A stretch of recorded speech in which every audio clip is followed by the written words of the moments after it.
wabarakatuh. Salam sejahtera bagi kita semua. Om Swastiastu, Namo Buddhaya, salam kebajikan. Yang terhormat Bapak Ibu hadirin yang berbahagia, dengan mengucap syukur Alhamdulillah atas hidayahnya kita dapat berkumpul di sini dalam acara Hari Diabetes Nasional dengan tema Menyongsong Generasi Emas Tanpa Diabetes. Telah kita ketahui bersama bahwasannya diabetes merupakan masalah kesehatan masyarakat baik secara global, regional, nasional, dan juga lokal. Diabetes mellitus tipe 2 merupakan diabetes dengan nilai prevalensi tertinggi. Hal ini disebabkan oleh beberapa faktor, mulai dari faktor keturunan dan juga faktor lingkungan. Faktor lingkungan salah satunya yakni adanya urbanisasi, yang mana dapat mengubah gaya hidup seseorang, mulanya konsumsi makanan yang sehat dan bergizi dari alam menuju ke makanan siap saji. Jumlah penderita kasus diabetes menurut IDF pada tahun 2019 yakni sebesar 463 juta pada usia 20 hingga 79 tahun. Prevalensi diabetes diperkirakan akan meningkat seiring pertumbuhan usia penduduk. Angka-angka tersebut diprediksi akan terus meningkat hingga mencapai 578 juta orang pada tahun 2030 dan juga 700 juta pada tahun 2045. Perlu diketahui bahwa Indonesia merupakan negara di Asia Tenggara dengan jumlah penderita diabetes tertinggi. Kasus diabetes mellitus ini terjadi pada kelompok usia 40 hingga 45 lebih. Menurut Today mengungkapkan bahwa penyakit diabetes lebih akan berkembang cepat pada remaja dibandingkan pada orang dewasa atau usia lansia. Sehingga dalam pengendalian dan pencegahan dapat dilakukan sedini mungkin. Perlu kita ketahui, Kementerian Kesehatan saat ini telah berfokus pada pengendalian faktor risiko diabetes mellitus melalui upaya preventif dan upaya promotif, namun tidak mengesampingkan upaya kuratif dan juga rehabilitatif. Tindakan preventif ini pendekatan yang paling efektif yang sangat dibutuhkan dalam pencegahan diabetes mellitus, terlebih pada remaja. Nah, salah satu upaya yang dapat dilakukan adalah penerapan langsung pada populasi dan juga pada lingkungan, seperti dalam lingkungan sekolah, melalui bidang pendidikan kesehatan. Pencegahan diabetes mellitus sendiri telah memiliki program, yakni Cerdik, sehingga metode ini dapat diterapkan, kembangkan atau dipelajari di lingkungan sekolah. Program ini juga dapat mendukung bangsa Indonesia pada tahun 2030, di mana bangsa Indonesia pada tahun 2030 akan menghadapi bonus demografi. Hal ini akan menjadi peluang bagi bangsa Indonesia guna untuk meningkatkan pembangunan bangsa. Oleh karena itu, pencegahan dan pengendalian penyakit diabetes pada remaja sangat perlu dipersiapkan untuk menyiapkan generasi emas bangsa Indonesia. Upaya pencegahan diabetes mellitus tipe 2 pada orang-orang yang berisiko prinsipnya adalah dengan penerapan cerdik. Di sini, kita harus saling berkolaborasi antara dinas kesehatan, dinas pendidikan, bahkan dengan remaja itu sendiri. Kita saling bersinergi, saling merangkul agar tujuan kita dapat tercapai dengan baik. Yang pertama ada C, yakni cek kesehatan secara rutin.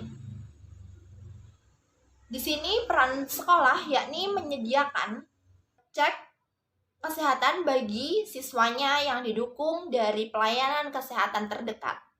Hal ini berguna untuk deteksi dini risiko diabetes mellitus pada remaja dengan memeriksa tekanan darah atau tensi, gula darah, serta kolesterol yang secara teratur. Selanjutnya ada enyahkan asap rokok.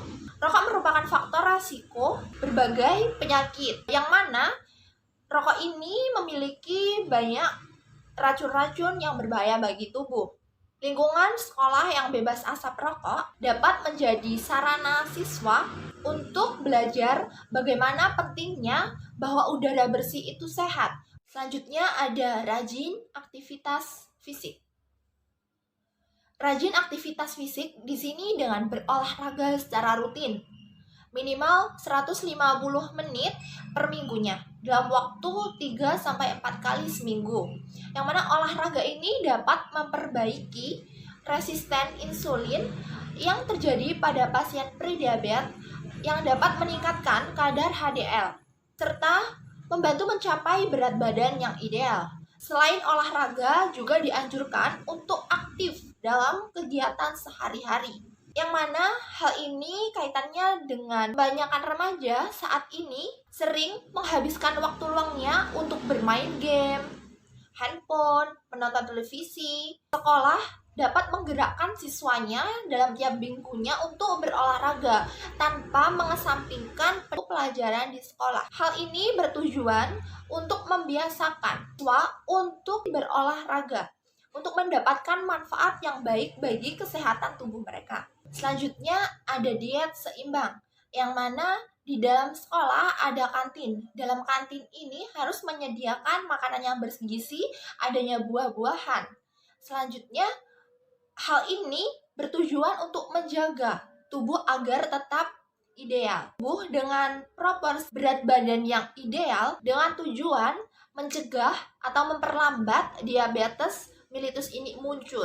Selanjutnya adalah istirahat yang cukup. Siswa dibekali bagaimana cara mencegah diabetes itu muncul. Salah satunya yakni istirahat yang cukup. Istirahat sekitar 7 hingga 8 jam sehari. Nah, untuk memberikan waktu istirahat bagi otot-otot kita. Selain itu juga terdapat hormon-hormon yang akan bekerja maksimal apabila kita beristirahat dengan cukup.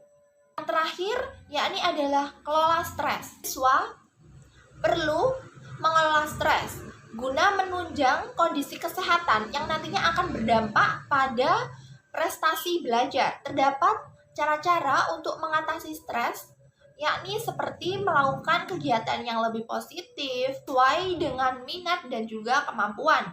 Selanjutnya ada menjaga kesehatan dengan berolahraga atau beraktivitas fisik secara teratur, tidur cukup, makanan bergizi dan seimbang, serta menerapkan perilaku hidup bersih dan sehat. Lalu ada mengembangkan hobi, meningkatkan ibadah, dan mendekatkan diri kepada Tuhan, berpikir positif, serta menenangkan pikiran dan juga relaksasi. Berdasarkan cara cerdik, perubahan gaya hidup yang lebih positif akan menekan munculnya penyakit diabetes. Perlu adanya dukungan sosial yang tinggi agar terhindar dari penyakit diabetes ini, seperti halnya dengan peduli dan perhatian antar teman, serta saling mengingatkan terkait perilaku cerdik, sehingga hal ini akan menumbuhkan respon positif bagi diri siswa itu sendiri, yang mana dapat menekan risiko-risiko diabetes pada diri. Penerapan cerdik ini dilakukan di masing-masing sekolah. Nah, harapannya dapat meningkatkan pengetahuan hingga meningkatkan derajat kesehatan setinggi-tingginya sedini mungkin. Di mana kegiatan ini apabila dilakukan secara berkelanjutan, maka akan menjadi suatu kebiasaan, suatu habit, yang mana harapannya akan berpengaruh bagi siswa itu sendiri hingga berprestasi pada kinerjanya di masa mendatang. Sehingga bangsa Indonesia akan memiliki sumber daya manusia, akan memiliki generasi emas yang tangguh baik dalam fisik maupun intelektual. Sekian yang bisa saya sampaikan, kurang lebihnya saya mohon maaf. Wassalamualaikum warahmatullahi wabarakatuh. Indonesia hebat, Indonesia kuat, Indonesia sehat.